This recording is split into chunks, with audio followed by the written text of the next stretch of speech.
नमस्कार, मैं हूं प्रशांत भारद्वाज और आप देख रहे हैं न्यूज रूम पोस्ट। अभिव्यक्ति की आजादी हमारे संविधान के मूलभूत अधिकारों में से एक है। स्वस्थ आलोचना को लोकतंत्र का आधार माना गया है। खुद देश की सर्वोच्च अदालत ये कह चुकी है कि भारत जैसे लोकतांत्रिक देश में आलोचना और असहमति बिल्कुल किसी प्रेशर कुकर के सेफ्टी वॉल्व की तरह है, जो अगर ना हो तो प्रेशर कुकर फट सकता है। लेकिन क्या खुद सुप्रीम कोर्ट और चीफ जस्टिस असहमति और आलोचना के इस लोकतांत्रिक दायरे से बाहर हैं? ये सवाल हम इसलिए उठा रहे हैं क्योंकि बीते शनिवार को तमिलनाडु पुलिस ने पॉलिटिकल एनालिस्ट और लेखक बद्री शेषाद्री को गिरफ्तार कर लिया।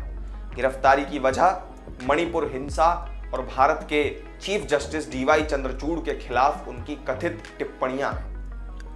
पुलिस कह रही है कि एक YouTube इंटरव्यू में बद्री ने वो टिप्पणियां की थीं जिनके आधार पर उन्हें गिरफ्तार किया गया। रिपोर्ट्स के मुताबिक बद्री शेषाद्री के खिलाफ आईपीसी की धाराएं 153, 153A और 505(1)B लगाई गई है। ये धाराएं दंगा भड़काने और नफरत फैलाने के अपराधों से संबंधित हैं। बद्री शेषाद्री की गिरफ्तारी कवि असुरू नाम के एक वकील की शिकायत पर हुई। इस वकील ने YouTube इंटरव्यू देखने के बाद पुलिस से शिकायत की थी। मद्रास रिपोर्टर्स गिल्ड ने इस गिरफ्तारी की आलोचना भी की।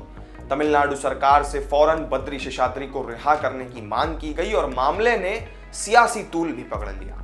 बीजेपी की स्टेट यूनिट के चीफ अन्नामलाई ने कहा कि डीएमके सरकार केवल गिरफ्तारियों के भरोसे चल रही है। तो बद्री शेषाद्री आखिर कौन है और तमिलनाडु पुलिस ने उनके खिलाफ क्या क्या आरोप लगाए, यही जानेंगे इस वीडियो में। दरअसल 58 साल के बद्री शेषाद्री की झक्कूय पथिप्पगम नाम से अपना एक पब्लिकेशन हाउस चलाते हैं। सोशल मीडिया पर भी वो एक्टिव रहते हैं। डीएमके सरकार जब सत्ता में आई थी तब शेषाद्री को तमिल इंटरनेट एजुकेशन काउंसिल की एडवाइजरी काउंसिल में शामिल किया गया था।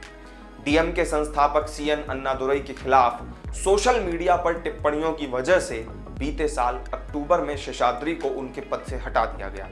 मणिपुर में हिंसा भड़कने के बाद बद्री शेषाद्री ने उन तमिल लेखकों की आलोचना की थी जिन्होंने हालातों के लिए केंद्र सरकार को जिम्मेदार बताया था।